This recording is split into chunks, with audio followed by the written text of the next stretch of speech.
2020년 1월에 미 프로농구 NBA의 전설 코비 브라이언트가 헬리콥터 추락으로 사망을 하게 됩니다. 코비 브라이언트는 농구 황제라고 일컬어지는 마이클 조던의 가장 근접했던 선수로 평가를 받기도 합니다.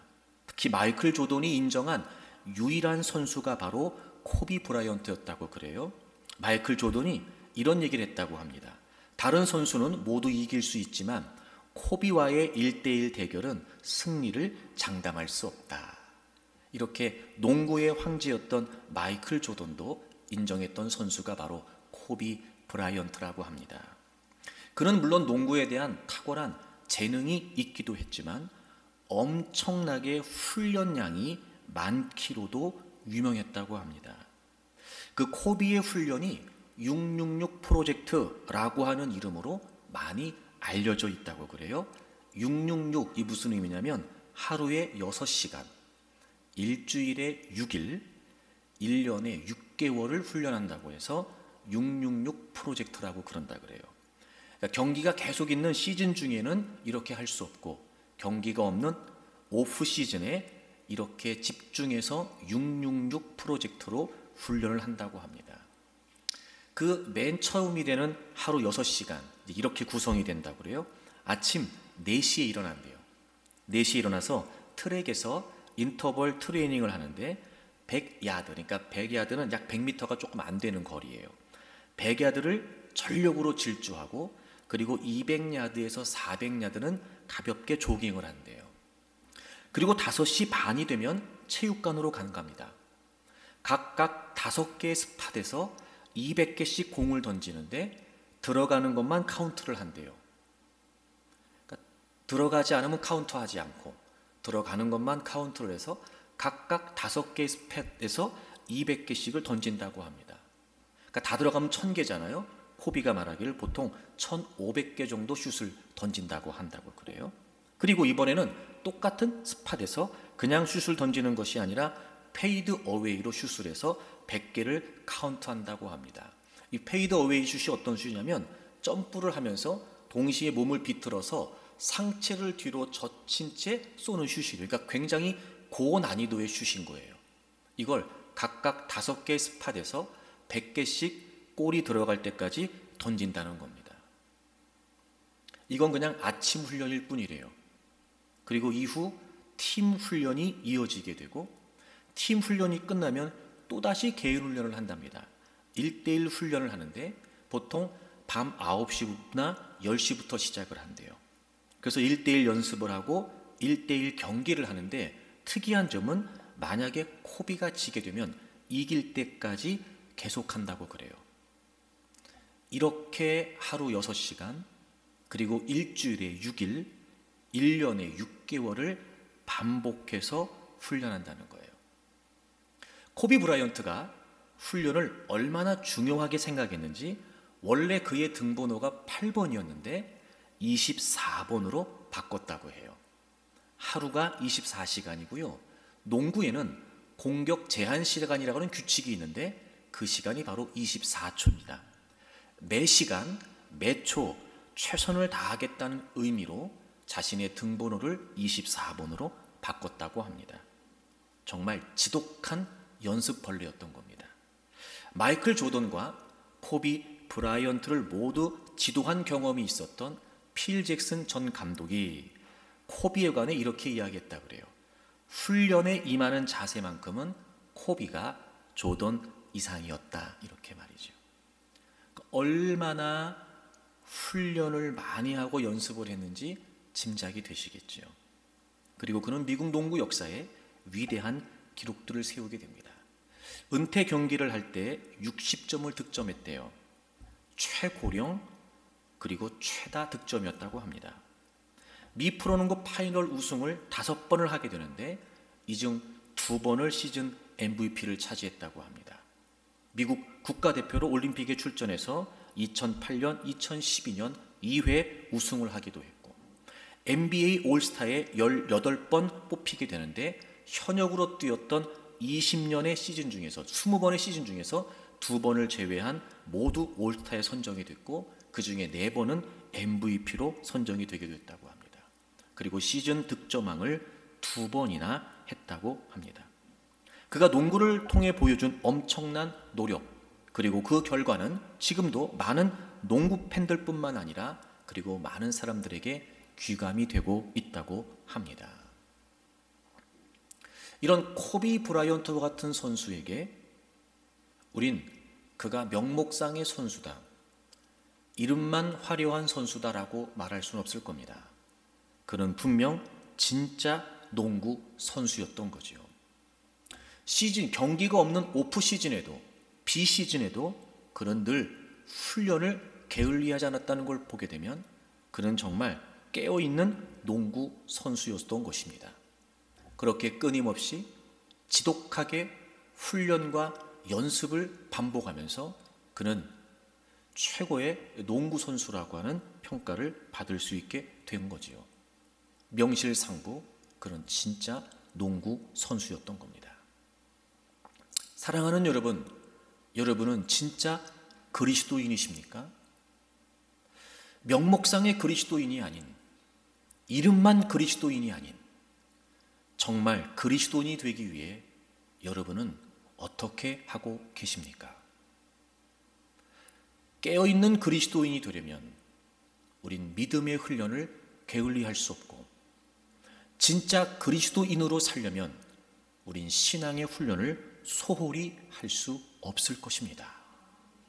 사랑하는 교우 여러분, 명목상의 그리스도인이 아닌 진짜 그리스도인으로 계속되는 믿음의 훈련과 계속되는 신앙의 훈련을 통해 여러분은 진짜 그리스도인으로 살아갈 수 있기를 바랍니다.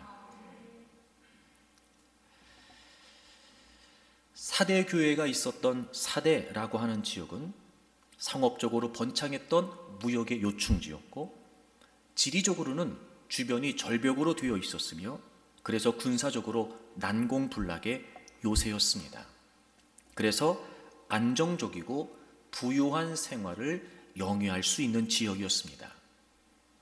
교회적으로 생각해보면 다른 소아시아의 교회들과 달리 상대적으로 사대교회에는 이단의 특별한 위협이나 외부의 핍박이 가장 적은 교회였습니다. 그렇게 생각해 봤을 때 사실 그 교회야말로 오히려 더 믿음이 충만해야 했고, 오히려 더 신앙의 모습들이 활발해야 되지 않았을까. 그런데 우리는 오늘 본문을 통해 그 사대교회를 향하신 주님의 뜻밖의 말씀을 듣게 됩니다. 그 교회를 향하신 주님의 평가는 이랬습니다.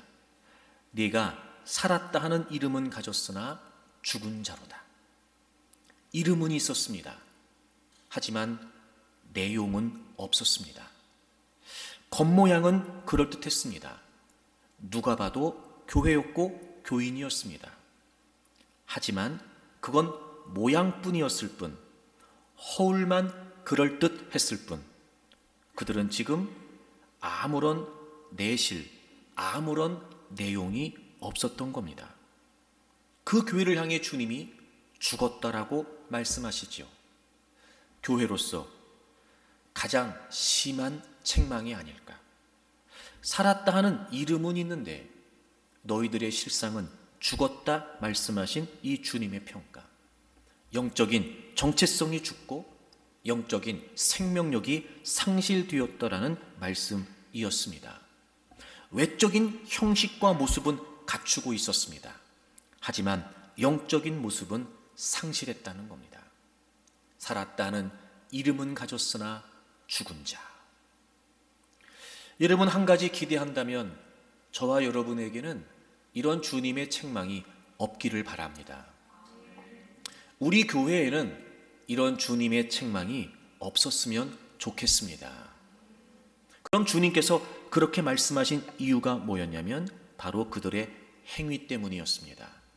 여러분, 우리가 한 가지 주목해야 될 사실, 행위가 없었던 게 아니었습니다. 행위가 있었습니다. 그럼에도 불구하고 주님께서 말씀하세요.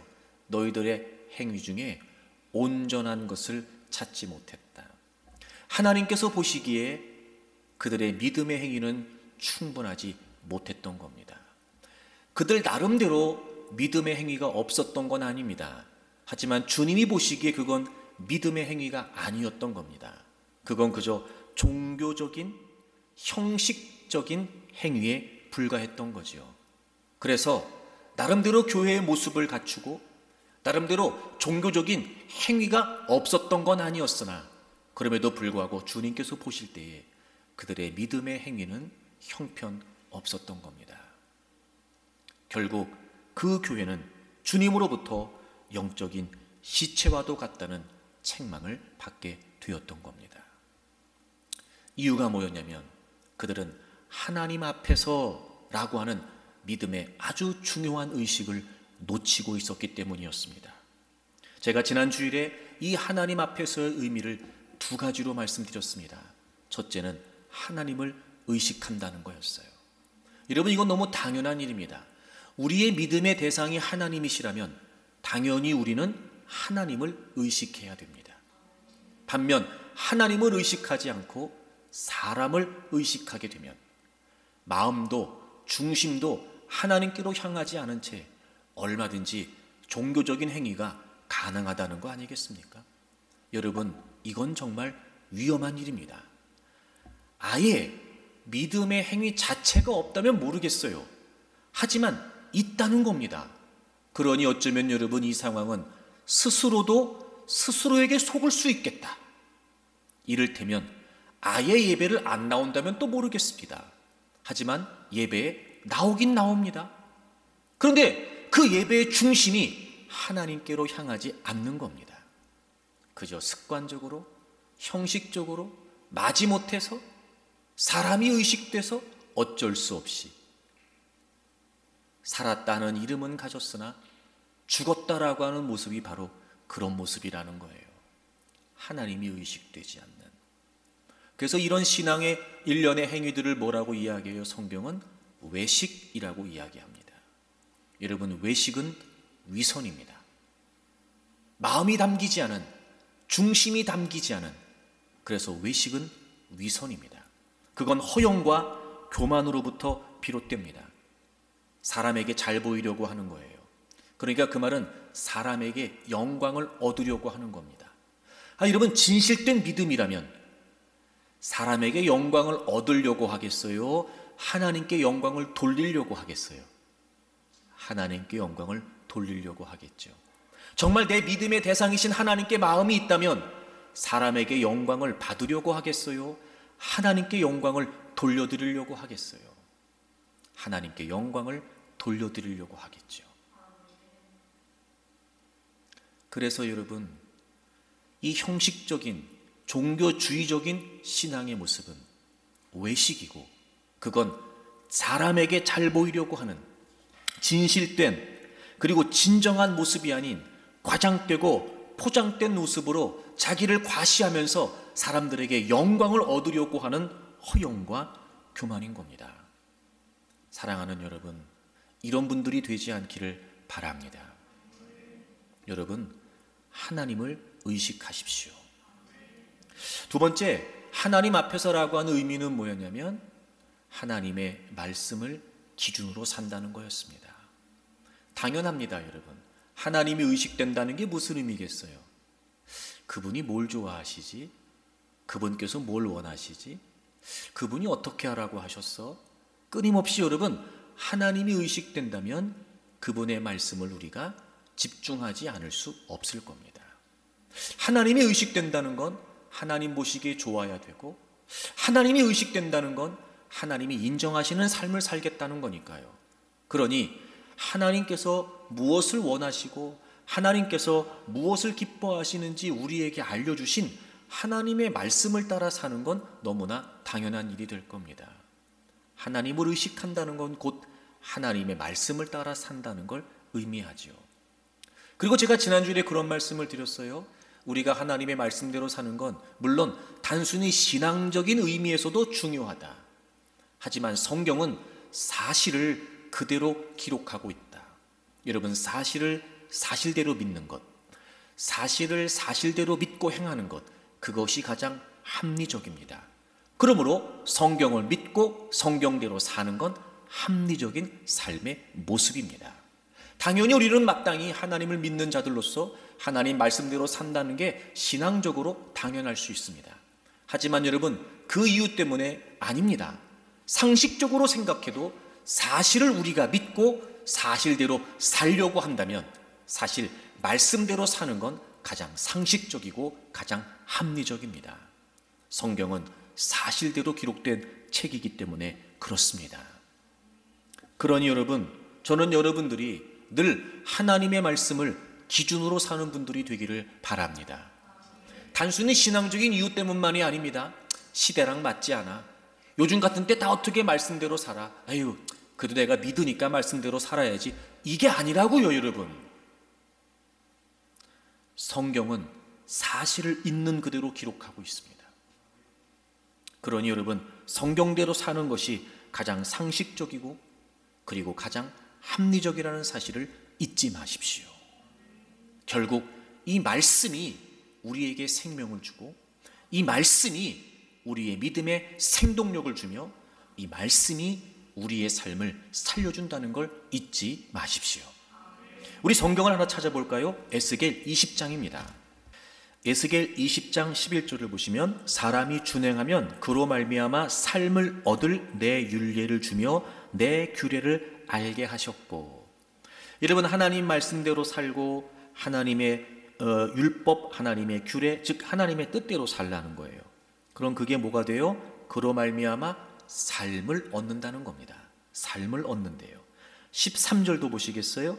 그러나 이스라엘 족속이 광야에서 내게 반역하여 사람이 준행하면 그로 말미암아 삶을 얻을 나의 율례를 준행하지 않았다. 삶을 얻을.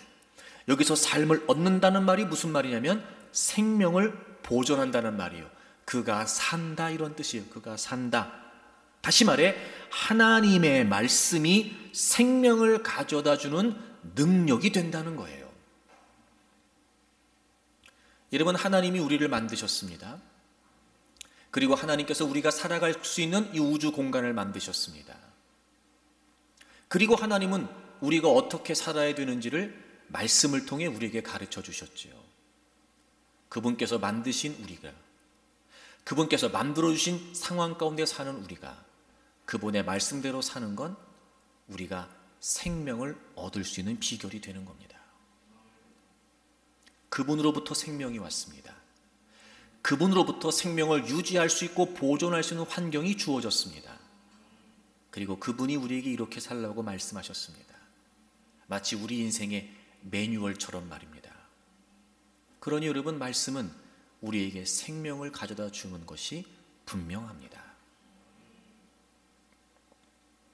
결국 여러분, 하나님을 의식하여 하나님의 말씀대로 사는 것, 그것이야말로 우리의 삶에, 우리의 믿음의 생명력이 되고 우리의 삶에, 우리의 믿음의 힘이 될 것입니다. 살았다는 이름은 가졌으나 죽은 자다 라고 하는 이런 비극적인 그리고 참혹한 평가가 저와 여러분에게는 없기를 바랍니다. 이름만이 아니라 내실도 내면도 내용도 있는, 그래서 주님 보시기에 너희들은 이름만큼이나 뛰어나구나, 이름만큼이나 믿을만하구나, 이름만큼이나 인정할 만하구나, 이렇게 주님께 칭찬받는 믿음이 저와 여러분에게 있기를 바랍니다. 그런 사대교회를 향해서 주님께서는 안타까운 마음으로 이런 말씀도 전하십니다. 오늘 다시 본문으로 돌아오셔서 요한계시록 3장을 좀 보겠습니다. 1절에는 정말 혹독한 책망을 그 교회를 향해서 하십니다. 그런데 주님께서 이런 권면도 아끼지 않으십니다. 2절을 보세요. 살았다는 이름은 가졌으나 죽었다 너희들이. 그리고 2절에 주님 이렇게 말씀하세요. 너는 일깨어 그 남은 바 죽게 된 것을 굳건하게 하라. 너는 일깨어 굳건하게 하라, 이렇게 말씀하세요. 다시 말하면 살았다는 이름은 가졌으나 죽었는데 그럼 너희들 그냥 죽어라, 주님께서 이러실 리가 없지요.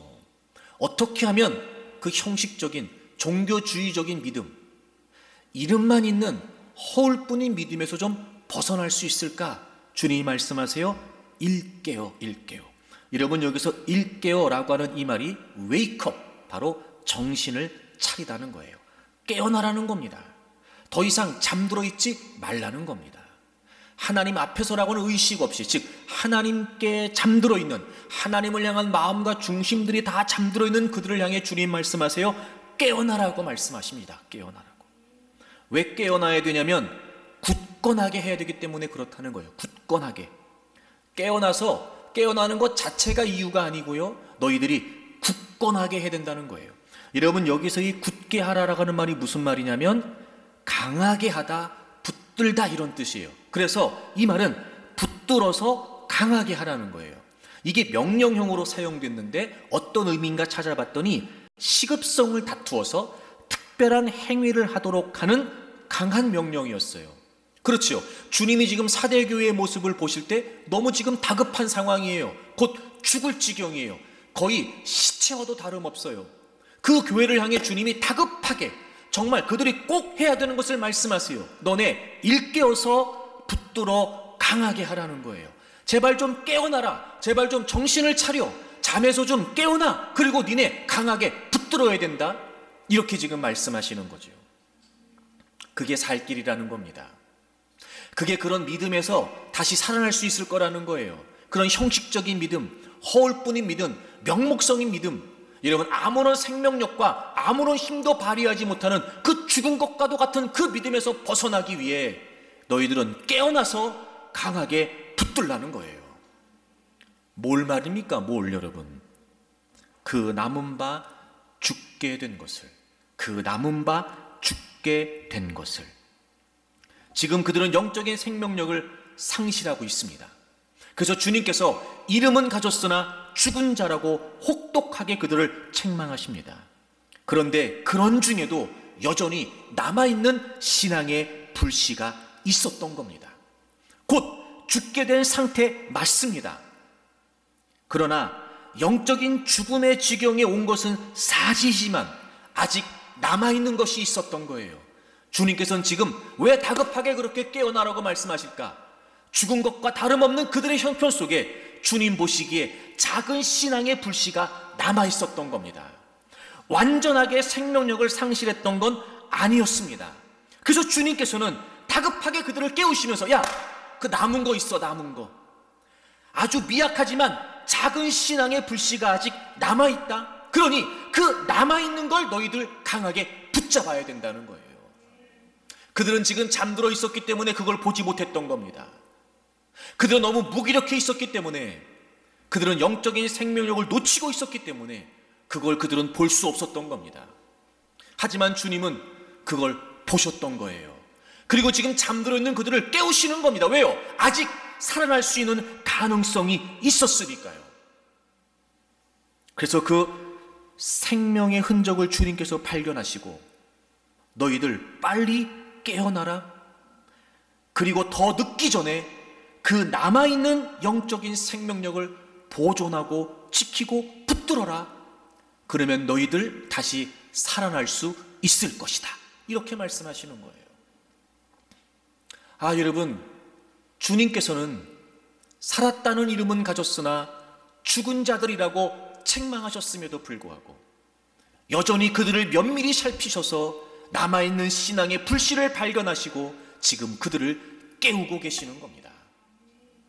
아직 그들에게 생명의 불씨가 남아 있었거든요. 아직 그들에게 믿음의 불씨가 남아 있었거든요. 그리고 주님께서 그들을 깨우시면서 너희들이 이제 그 남아있는 신앙의 불씨를 붙들어라 말씀하시는 것이었습니다. 그렇습니다, 여러분. 주님은 늘 우리의 믿음을 면밀히 살피십니다. 불꽃 같은 눈으로. 사실 우리는 그분 앞에 서는 것 자체가 두려울 수 있습니다. 그분 앞에 서는 것 자체가 우리에겐 부끄러울 수 있습니다. 하지만 여러분, 때론 주님께서 호되게 책망하시고 지적하시면서 우리에게 그렇게 말씀하시지만, 그럼에도 불구하고 주님은 늘 우리를 다시 살리시기를 원하신다는 겁니다. 깨어나서 죽어가는 것을 좀 강하게 붙들어서 너희들이 다시 살아나면 좋겠다라고 지금 주님께서 말씀하시는 겁니다. 남은 바 죽게 된 것을 굳건하게 하라. 그게 이 사대교회의 살 길이었습니다. 사랑하는 교우 여러분, 우리의 믿음이 늘 좋을 수 없습니다. 우리의 믿음이 늘 충만할 수 없습니다. 때로는 이름뿐인 허울뿐인 믿음의 모습으로 살아가기도 합니다. 오래 신앙생활을 하면서 매너리즘에 빠지기도 합니다. 믿음의 생명력을 상실하기도 합니다. 교회를 왔다 갔다 하긴 하는데, 예배를 드리기는 하는데, 성경을 읽고 기도를 하기는 하는데 그저 껍데기뿐인 겁니다. 온통 마음과 생각은 엉뚱한 데 가 있습니다. 내 마음과 중심이 하나님께 드려지지 않습니다. 얼마든지 그럴 수 있습니다. 그럴 때 하나님은 우리에게 책망하시지요. 질책하십니다. 하지만 여러분, 주님은 그렇게만 하지 않으십니다. 나를 나보다 더 잘 아시는 주님께서 무엇보다 나의 연약함과 나의 부족함을 너무나 잘 아시는 주님께서는 그런 중에도 우리가 발견하지 못하고 있는 그 작은 미약한 신앙의 불씨를 찾아내시고 잠들어 있는 우리를 향해 깨우시는 겁니다. 웨이크업! 일어나라는 겁니다. 깨어나야 된다는 겁니다. 아직 살아날 수 있는 가능성이 있으니까 제발 좀 그거 붙들고 너네 일어나라고 말씀하시는 겁니다. 어쩌면 매일같이 주님은 우리에게 그렇게 말씀하고 계시는지도 몰라요. 예배를 들을 때마다 주님은 우리에게 그렇게 말씀하시는지도 모릅니다. 우리의 믿음이 더 활활 타오를 수 있도록, 우리의 믿음의 생명력이 더 일어날 수 있도록, 그래서 역동적인 믿음으로 살아갈 수 있도록 주님은 늘 그렇게 우리에게 말씀해주고 계시는지도 모르죠. 깨어나라! 정신 차려라! 그리고 남은 바 죽게 된 것을 강하게 붙잡아라. 저는 이 말씀을 들으면서 이런 차원에서 정말 너무 은혜가 되더라고요. 처음에 이 말씀을 볼 때는 단순하게 그래, 아직 남은 게 있었구나, 그게 가능성이지, 그래, 사대교회가 그렇게 살았다는 이름은 있는데 죽었다, 그래, 그렇게 주님이 평가하셨는데 그래도 완전히 죽은 건 아니고 뭔가 남은 불씨가 있었구나, 그래, 그거면 살 수 있겠다, 처음에 단순히 이렇게 생각을 했어요. 근데 이 본문을 보면서 이런 마음이 들더라고요. 지금 상황을 생각해 보면 거의 죽은 것과 다름없는 지금 상황을 생각해 보면 그들에게 남아있다라고 말하는 이게 진짜 가능성이 되는 걸까? 이런 거 말입니다, 여러분. 예를 들어 자가호흡도 불안해서 인공호흡기를 달고 있는 상황에 그 인공호흡기가 얼마나 살아날 수 있는 가능성과 희망이 될 수 있냔 말이에요.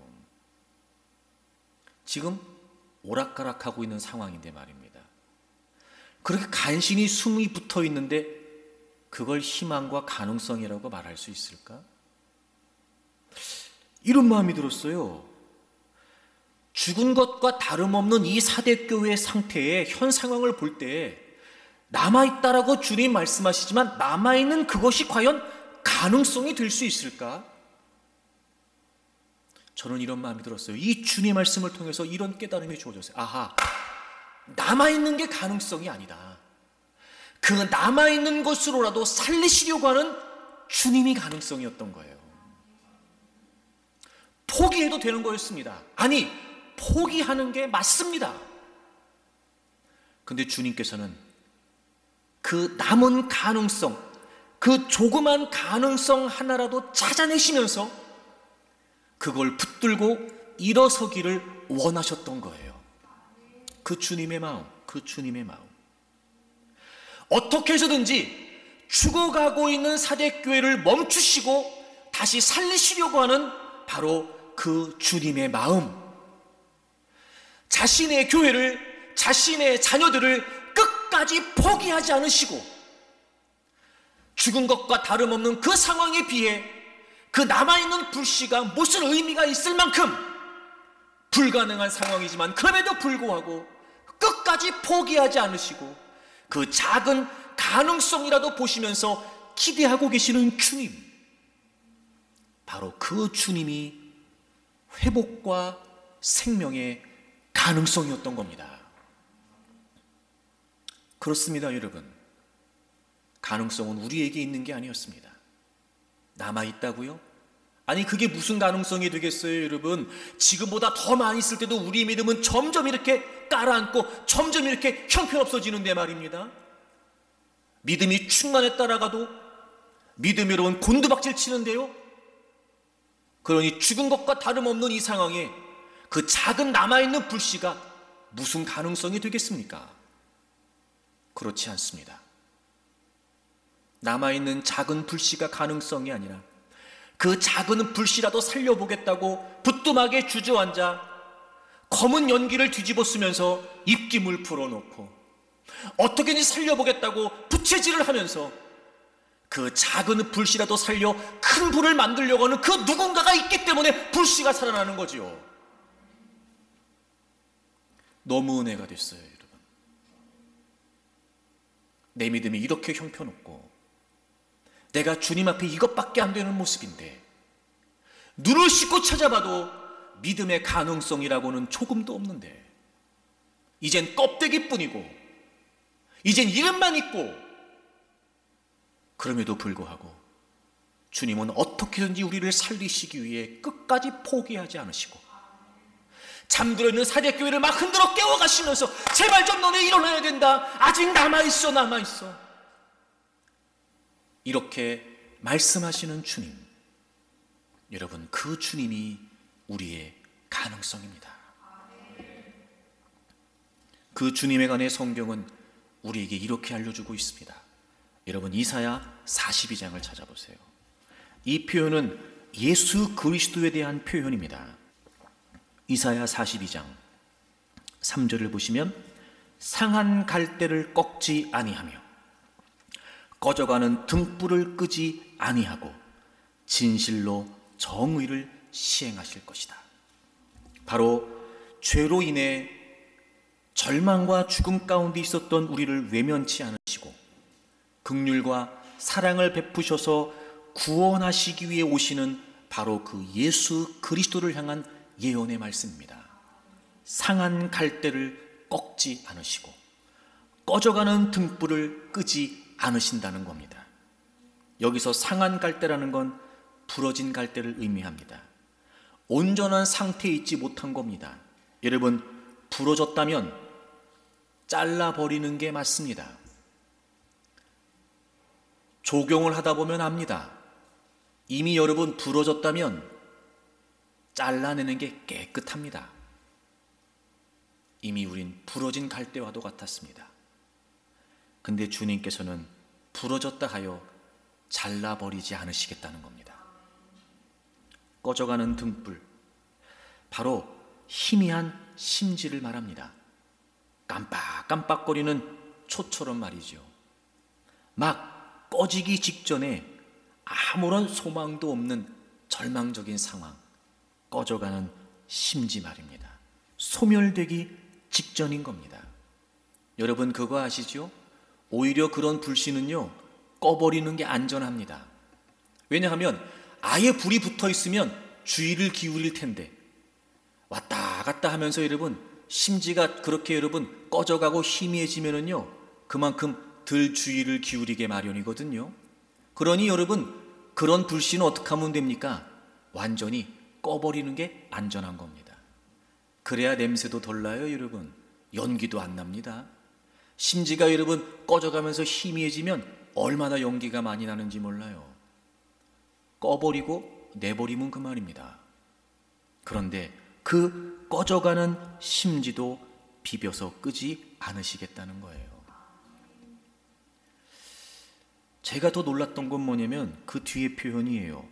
그렇게 하지 않으시고 진실로 정의를 시행하신대요. 아니 여러분, 제가 지금도 말씀드렸던 것처럼 상한 갈대는 잘라버리는 게 그게 합리적이고 꺼져가는 등불은 꺼버리는 게 그게 여러분 좋은 거지. 소위 말해 그게 정의가 아니겠어요? 근데 여러분, 주님에게 있어 정의는 뭐예요? 상한 갈대도 꺾지 않고 꺼져가는 심지도 끄지 않으시는 게 주님에겐 정이라는 거예요. 왜 그러겠어요? 주님이 살리시겠다는 거예요.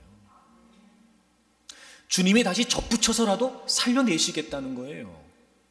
주님이 다시 어떻게 해서든지 그 심지를 살려내시겠다는 겁니다. 상한 갈대를 돌보셔서 강한 백향목을 만드시고 꺼져가는 등불을 잘 돋우어서 어떤 바람에도 꺼지지 않는 횃불이 되게 하시겠다는 겁니다. 상한 갈대에 무슨 가능성이 있겠습니까? 이미 꺾어졌는데요. 꺼져가는 등불에 무슨 가능성이 있지요? 이미 심지가 다 타버렸는데요. 아하, 거기엔 가능성이 없어요. 그렇게라도 그거라도 살리시겠다고 하는 주님이 가능성이죠. 높아심에 그런데 이런 말씀 드리고 싶어요. 하지만 여러분 오해하시지 마십시오. 상한 갈대 꺼져가는 등불을 주님은 불쌍히 여기시는 것뿐이지 그런 상태를 좋아하시는 건 아니니까요. 아, 그래, 상한 갈대도 꺾지 않으시고 꺼져가는 등불도 끄지 않으시니까 괜찮다는 거겠지. 아이, 그게 아니라고요, 여러분. 긍휼히 여기시고 불쌍히 여기셔서 그런 모양이라도 살리시겠다고 하는 주님의 애틋한 마음이고 우리를 불쌍히 여기시는 심정일 뿐이지 상한 갈대 꺼져가는 등불을 주님이 좋아하신다, 기뻐하신다, 이건 아니란 말이에요. 이런 말 아니겠어요? 상한 갈대는 꺾지 않으세요. 하지만 백향목같이 어떤 힘에도 부러지지 않는 강한 갈대를 원하신다는 거지요. 꺼져가는 등불을 끄지는 않으세요. 하지만 어떤 바람에도 꺼지지 않는 커다란 횃불이 되기를 원하시는 거예요. 그 주님이 우리의 가능성입니다. 그럼 여러분, 이런 상황에서도 주님은 어떻게 살 거를 확신하실까요? 이미 죽은 것과 다름없는 사대교회를 향해서 주님이 찾고 찾으셨던 그 작은 믿음의 불씨, 그거 가지면 살 수 있어? 너네 깨어나라. 됐어, 이제 일어나. 제발 좀 일어나서 그거 붙들어. 그러면 된다. 아니, 어떻게 여러분 주님이 그걸 확신하실 수 있을까요? 그만큼 주님이 사랑하시기 때문에 그래요. 포기하지 않으시겠다는 건 사랑하시기 때문이거든요. 어떤 상황에서도 버리지 않으시겠다는 건 아끼신다는 거거든요. 아, 여러분, 가능성은 우리에게 있는 게 아니었어요. 그 작은 믿음의 불씨가 가능성이 아니었다고요. 그렇게라도 살리시려고 하는 주님이 가능성이었던 거죠. 그럼 어떻게 확신해요? 주님이 우리를 끝까지 사랑하시니까요. 그래서 오늘 사대교회를 향해서 주님께서 깨어나서 강하게 붙드는 게 뭔지에 관해 말씀해 주세요. 여러분 다시 본문으로 돌아와 보세요. 요한계시록 3장 3절을 보시면 이제 그들이 깨어나서 강하게 붙잡는다는 게 뭘까? 주님의 심정을 담아 이렇게 말씀하세요. 3절입니다. 3절. 그러므로 내가 어떻게 받았으며 어떻게 들었는지 생각하고 지켜 회개하라. 세 가지를 말씀하세요. 생각하고 지켜 회개하라. 근데 저는 이걸 두 가지로 말씀드리려고 그래요. 생각하고 지켜 회개하라. 이렇게 두 가지. 여기서 생각하다라고 하는 말은 무슨 말이냐면 remember, 기억하라는 말이에요. 염두에 두라는 거예요. 다시 되돌아보라는 거예요. 기억해내라는 겁니다. 뭘요? 내가 어떻게 받았으며 어떻게 들었는지를. 과거에 너희들이 받았다. 과거에 너희들이 들었어. 그 과거에 들었고 받았던 그것을 다시 기억하라는 거예요. 생각하라는 거예요. 그때로 다시 돌아가 보라는 거예요. 그들이 복음을 들었던 그 순간, 그로 인해 예수 그리스도를 알게 되고 그분의 사랑과 은혜를 깨달아 그분을 믿기로 했던 그 믿음의 시작점, 그때 너희들이 어떤 마음이었는지, 그 예수 그리스도의 은혜와 사랑을 듣고 너희들이 어떤 중심이었는지, 그때 그때 너희들이 받았던, 너희들이 들었던 그때 그 심정, 그 마음, 그 중심, 그거 한번 기억해 봐라. 여러분, 이건 너무나 마땅한 주님의 말씀이죠. 왜? 그들의 지금 신앙이 죽어있는 형식주의, 율법주의에 빠져서 생명력을 잃어버렸던 이유가 뭐였어요? 마음이 하나님께서 멀어졌기 때문이었거든요. 하나님 앞에서가 아니라 사람 앞에서였거든요. 주님이 그걸 지금 말씀하시는 거예요. 너희들 기억해야 된다. 그때 어떤 마음이었지? 그때 어떤 중심이었지? 그때로 다시 되돌아가 보라는 거예요. Remember. 그렇습니다, 여러분. 우리가 어떻게 다시 회복될 수 있으며 우리가 어떻게 다시 살아날 수 있다는 것을 확신할 수 있을까? 우리가 지금 잊고 있는지 모르지만, 우리가 지금 놓치고 있는지 모르지만 주님은 우리를 사랑하십니다. 그 주님의 사랑을 우리가 경험했던 때가 있었거든요. 나를 이렇게까지 사랑하시나, 그 주님의 십자가를 내가 깨달았던 그때가 있었거든요. 그때의 내 마음, 그때의 내 중심, 정말 나를 향하신 그 사랑이 어떤 사랑이었는지를 깨닫고 그 은혜와 사랑 앞에 무릎을 꿇지 않을 수 없었던, 이제 그 주님이 나의 주님이시고 제가 그 주님을 믿고 섬기겠습니다, 뜨거운 마음으로 그분 앞에 고백했던 그때 말입니다. 그때를 remember, 기억하라는 거예요. 여러분, 그 사랑이 어떤 사랑이었습니까? 무엇보다 우리가 하나님의 사랑을 생각할 때마다 정말 우리의 마음을 뜨겁게 하는 이유가 뭐예요? 하나님은 우리가 사랑받을 만한 자격이 있을 때 사랑하신 게 아니었다는 겁니다. 우린 하나님을 등지고 떠나 있었습니다. 하나님과 원수가 되어 있었습니다. 그렇게 우리는 내가 주인 되어 하나님 앞에 교만되게 살고 있었습니다. 하나님을 싫다고 떠난 거였습니다. 하나님을 하나님으로 인정하지 않겠다는 거였습니다. 그래서 우리는 우리의 죄 때문에 죽어 있었습니다. 여러분, 상식적으로 우리가 생각해서 만약에 우리가 하나님이라면 어떤 마음 드시겠어요? 내가 가라고 한 것도 아니었고 본인이 싫다고 떠난 건데 말입니다. 어찌 보면 여러분, 하나님은요, 그런 우리를 얼마든지 버리시고 새로운 인간을 창조하셨어도 되는데 말입니다. 그럼에도 불구하고 하나님은 끝까지 우리를 포기하지 않으시고 사랑하셨어요. 하나님을 등지고 떠났던 우리를 버리신 게 아니고 그런 우리를 사랑으로 추적하셔서 예수 그리스도를 통해 우리를 건져내셨다는 겁니다. 여러분, 이게 무슨 의미겠어요? 이게 무슨 의미일까요? 우리를 향하신 하나님의 사랑은 우리가 아니면 안 됐던 겁니다. 여기 서 있는 한기룡보다 더 하나님을 잘 믿고 더 하나님을 잘 섬길 수 있는 존재를 얼마든지 하나님은 만드실 수 있어요. 제가 하나님을 등지고 떠나 있었을 때, 제가 하나님 앞에 교만하고 있었을 때, 그래, 넌 아니다, 넌 끝이야, 얼마든지 하나님이 멸망 가운데 몰아넣으시고 더 말 잘 듣는 한기룡을 만드실 수 있잖아요. 그런데 하나님은 그렇게 하지 않으셨어요.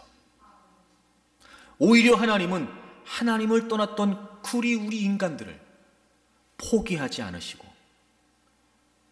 우리가 아니면 안 되는 그 사랑의 마음을 우리에게 표현하신 겁니다. 바로 예수 그리스도를 통해서 말이죠. 그런 걸 보면 여러분, 다른 것으로 대체할 수 있는 건 사랑이 아닌 거예요.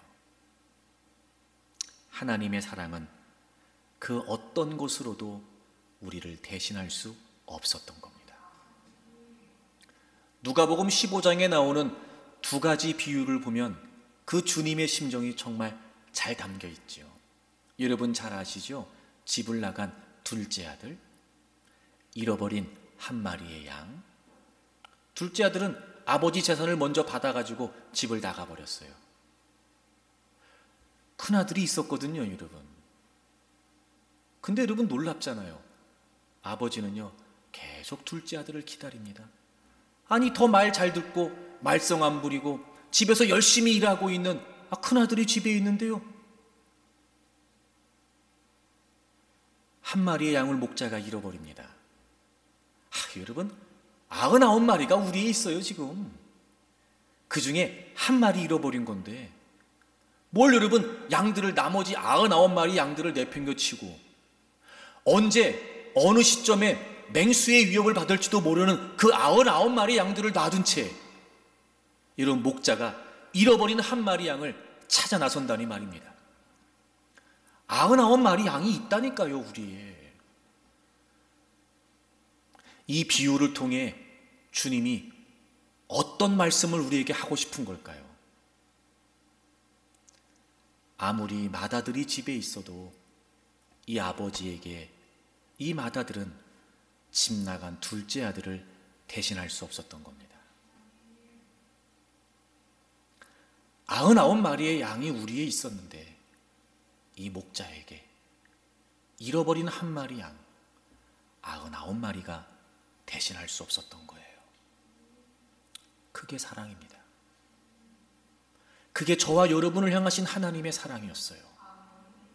그러니 하나님은 상한 갈대와 같아도 꺾으실 수 없고 꺼져가는 등불과 같아도 끄실 수가 없는 거예요. 그 갈대가 아니면 안 되거든요. 상했지만. 그 등불이 아니면 안 되거든요. 꺼져가고 있지만. 우리의 모습이 형편없이 죄악되고 형편없이 무너지고 타락해 있어도 우리가 아니면 안 되거든요. 왜 이렇게까지 하시는 걸까요, 여러분? 하나님이 왜 이렇게까지 우리에게 하시는 걸까요? 바로 우리 안에 하나님의 흔적, 하나님의 형상이 담겨 있기 때문에 그래요. 우리를 하나님의 형상대로 만드셨거든요. 즉 우리 안에는 하나님 당신의 형상이 담겨져 있는 거예요. 그 흔적이 있는 거예요. 잊혀지지가 않는 거예요. 아무리 우리를 버리고 싶으셔도 하나님의 흔적이 우리 안에 있었기 때문에 버리실 수가 없는 거예요. 그래서 하나님은 내가 아니면 안 된다, 이렇게 우리를 사랑하셨던 거예요. 여러분 한 분 한 분 안에 하나님의 흔적이 있습니다. 바로 하나님의 형상 말이에요. 하나님은 절대로 여러분을 포기하실 수가 없어요. 그래서 여러분이 아니면 안 되시거든요. 그래서 끝까지 사랑으로 추적하셔서 어쩌면 그 남아있는 작은 불씨가 아무것도 아닐 수 있고 도무지 우리를 살려낼 수 있는 가능성이 1도 없을 수 있어요. 하지만 그럼에도 불구하고 우리를 끝까지 포기하지 않으시는 그 아버지의 사랑이 있기 때문에 하나님은 그런 우리를 깨워서라도 살리시기를 원하셨던 거예요. 그게 하나님의 사랑입니다. 하나님은 그 사랑으로 여러분을 사랑하신 겁니다. 그럼 우리는요, 여러분, 우리는요, 그 예수님이 아니고서는, 그분이 아니고서는 우리가 어떻게 구원받을 수 있으며 우리가 어떻게 이런 사랑을 얻을 수가 있겠습니까? 사실 여러분, 우리 역시 주님이 아니면 안 된다, 이런 심정으로 주님을 만나고 주님을 사랑해야 됐던 거예요. 그게 사실이거든요. 주님이 아니라면 어찌 우리의 죄를 용서받고 우리 같은 죄인들이 의롭다 하심을 얻어 하나님 앞에 나아갈 수 있겠습니까? 우리 역시 그분의 사랑을 받은 건 분명하지만 우리 역시 그분이 아니면 안 되는 거였습니다. 우리가 이걸 놓치는 거예요. 우리가 이걸 놓치는 겁니다. 주님이 지금 사제교회를 향해 말씀하십니다. 제발 좀 그걸 기억하라는 거예요. 내가 너희들을 어떻게 사랑했는지 모르냐? 제발 좀 생각해라. 너희들이 처음에 나를 만나 나의 사랑 때문에 감격하고 감사하면서 나를 믿겠다고 고백했던 그때 그 심정 제발 좀 떠올려봐라. 그때 마음이 어땠는지. 분명히 우린 그랬어요. 주님이 아니면 안 되는 겁니다. 나의 죄를 위해 죽으시고 부활하신 분은 그분밖에 없었거든요. 하나님의 공의와 하나님의 사랑을 만족시킬 수 있는 분은 바로 우리의 죄를 위해 십자가를 대신 지셨던 예수 그리스도가 아니면 안 됐거든요. 분명히 우린 그 깨달음이 없습니다. 그 마음이었습니다. 근데 그걸 잊고 있는 겁니다. 여러분, 우리에게 과거는 두 가지입니다. 첫째는 기억입니다. 둘째는 추억입니다. 기억은 자꾸 잊어버립니다. 그래서 기억해야 되는지 모릅니다. 그래야 그나마라도 생각나는지 몰라요. 근데 추억은 동일한 과거인데도 불구하고 자꾸 잊혀지는 것이 아니라 자꾸 떠오릅니다. 추억입니다. 기억이 있고 추억이 있습니다. 뭐가 다른 걸까요? 왜 기억보다 추억이 더 우리에게 짙게 남게 되는 걸까요? 바로 지울 수 없는 흔적이 있기 때문에 그렇습니다. 그 사람, 그 장소, 그 대화, 그 사건, 바로 그 지울 수 없는 흔적이 있기 때문에 추억이 되는 거예요. 그걸 다른 말로 뭐라고 이야기해요? 그리움이라고 이야기합니다. 우리의 과거에서 그리움을 빼면 그냥 기억입니다. 그런데 우리의 과거에 그리움이 있으면 추억이 되죠. 바로 그 지울 수 없는 흔적 말입니다. 근데 우리가 자꾸 나를 사랑하셨던 그 주님의 사랑의 흔적을 잊는 겁니다. 하나님은 우리를 너무 그리워하셔서 우리가 아니면 안 되시는데, 우리 안에 있는 그 하나님의 형상이 흔적이 되어 자꾸 주님의 생각 속에 우리가 자리 잡고 있는데, 우리는 우리를 사랑하신 그 주님의 흔적, 십자가를 잡고 있는 겁니다. 그게 내게 흔적이 되지 않는 거예요. 그게 그리움이 되지 않는 겁니다. 그러니까 자꾸 잊어요. 자꾸 떠올라야 정상인데, 잊을래야 잊을 수가 없는 게 당연한데, 어찌 나의 죄를 위해 아무 죄가 없는 그분께서 죽으시고 부활하셨는데 그걸 잊을 수 있단 말입니까? 믿음이 병드는 이유가 뭔지 아세요? 그리워할 줄 모르기 때문에 그렇습니다. 이성복 시인의 오늘 아침 새소리라고 하는 시가 있습니다. 병이란 그리워할 줄 모르는 것. 사람들은 그리워서 병이 나는 줄 알지. 그러나 병은 참말로 어떻게 그리워할지를 모르는 것. 그리워서 병이 나는 게 아니라 그리워할 줄 모르는 게 병이라는 거예요. 왜 믿음이 병드는지 아세요? 그 주님의 십자가의 흔적을 잃어버린 채 주님을 향한 그리움을 놓쳐버리는 겁니다. 그리고 그 주님을 향한 그리움 대신 이미 우리 마음에 엉뚱한 것들이 자리를 잡고 있는 겁니다. 그 주님의 십자가는 분명 우리에게 지울 수 없는 흔적이 됨에도 불구하고 그 흔적을 새까맣게 잊어버릴 만큼, 다 지워질 만큼 엉뚱한 것들이 우리의 그 그리움의 자리를, 그 십자가의 흔적의 자리를 차지해버리는 겁니다. 믿음이 병드는 겁니다. 살았다는 이름은 있으나 죽게 되는 겁니다. 여러분, 이건 정말 위험한 일입니다. 사랑하는 교우 여러분, 기억하십시오. 잊혀지고 있다면 지금 여러분의 신앙에 문제가 있는 겁니다. 다시 그 자리를 되돌아보십시오. 하나님께 매달리세요. 하나님, 이 놀라운 나를 향하신 하나님의 사랑이 왜 제게는 이거밖에 안 되는지 모르겠습니다. 정말 잊혀질 수 없는 흔적이 되어 늘 주님을 그리워해야 되는 게 마땅한데 하나님, 제가 그게 안 됩니다. 정말 그 주님의 십자가를 통해 나를 향하신 아버지의 사랑을 깨우칠 수 있도록 도와주십시오. 여러분, 그 자리가 우리가 다시 살아날 수 있는 자리가 된다는 걸 잊지 마십시오. 생각하면 그래서 지키려고 할 겁니다. 왜요? 다시 얼마나 소중한지를 깨우치기 때문에 그렇습니다. 정말 다시 기억해낸다면 그것만큼 소중하고 중요한 것이 없으니까 우리는 어떻게든지 그거를 보존하려고 할 겁니다. 생각하면, 기억하면 지킬 수 있어요. 그리고 주님이 하나를 더 말씀하십니다. 회개하라는 겁니다. repent, 회개하라는 거예요. 여러분, 회개한다라고 하는 말의 가장 중요한 의미가 뭘까요? 회개한다, 방향을 돌이키는 겁니다. 이 회개하라고 하는 명령은 위급한 상황에서 행하는 결정적이고 급박한 행동을 강조하는 명령입니다. 다시 말해, 지금 하지 않으면 안 된다는 거예요. 지금 즉시, 지금 당장 미루지 말고 회개하라는 겁니다. 이런 회개는 단순한 입술의 고백을 의미하지 않습니다.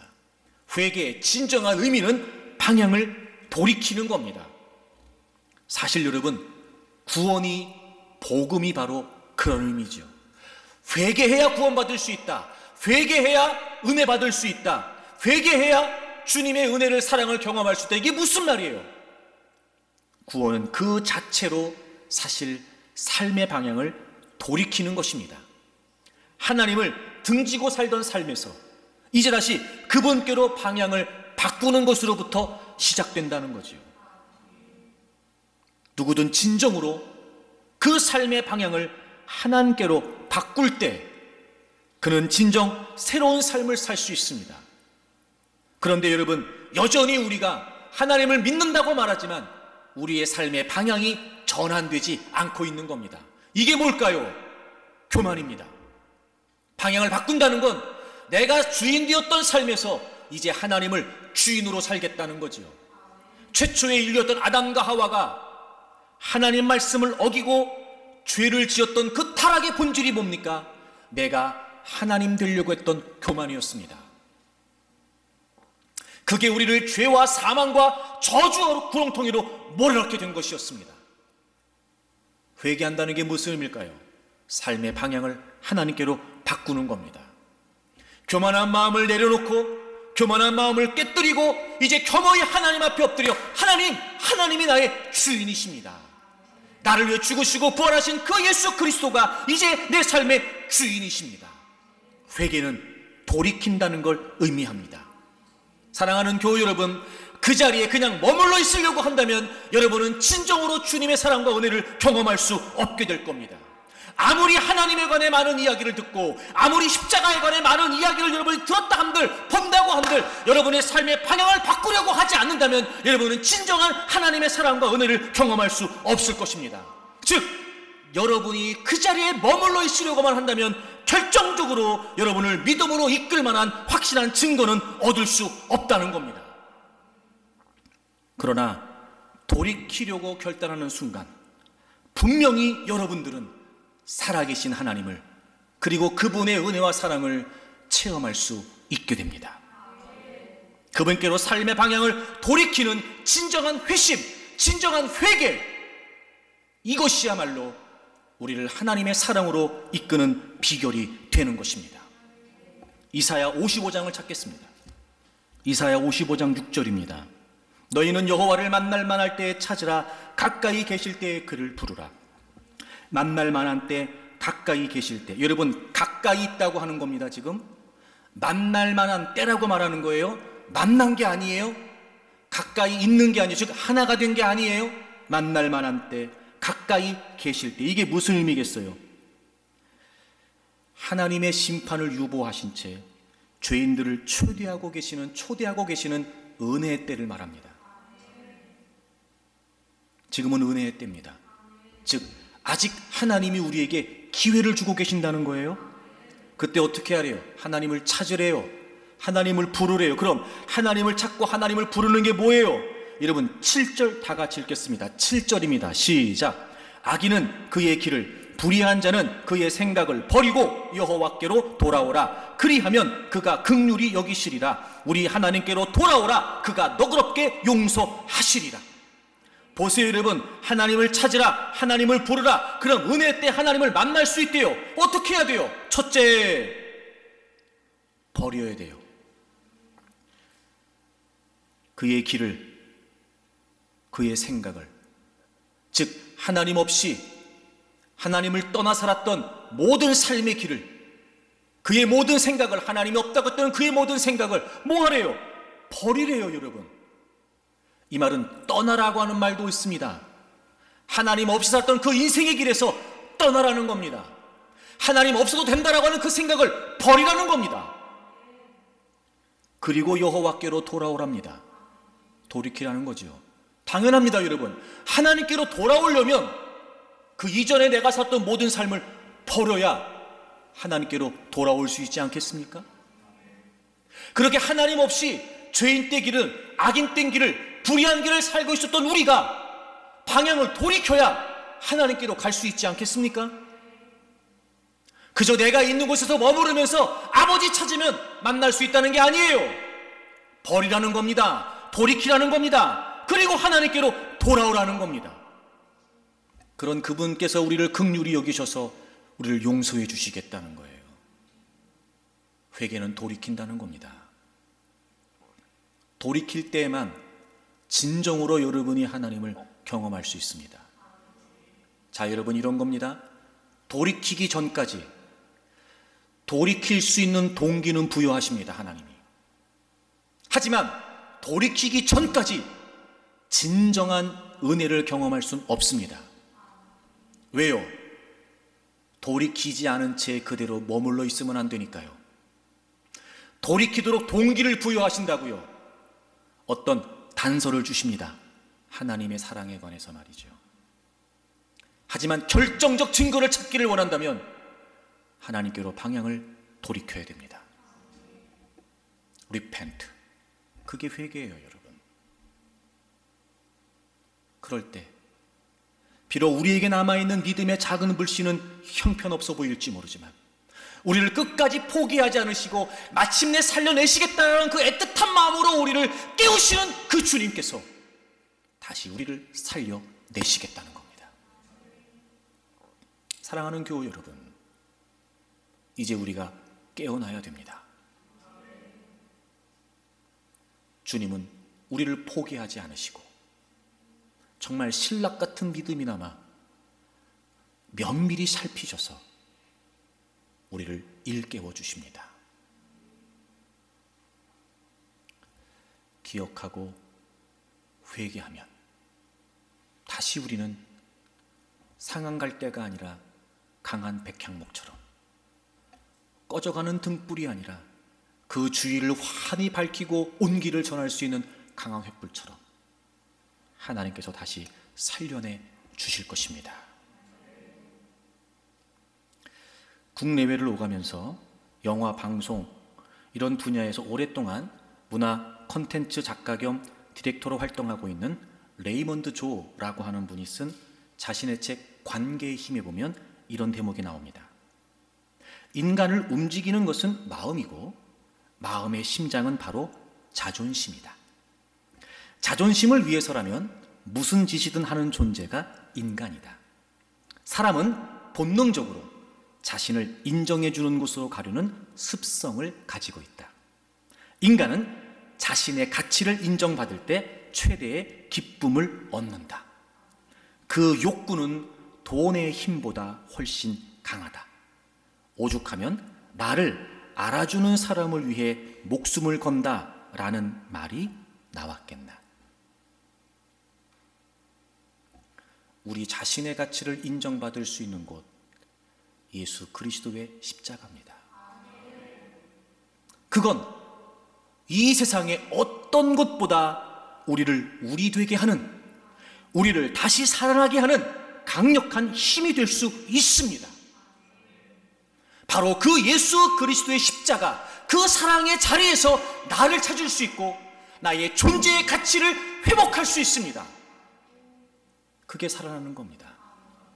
그리고 기꺼이 나를 알아봐 주신, 지금 내 형편에 비해, 지금 내 모양에 비해, 지금 내 몰골에 비해 아무것도 아닌 가능성, 작은 불씨 같지만 그것까지 포기하지 않으시고 나를 사랑하셨던 그 예수 그리스도를 만나는 그 자리가 된다면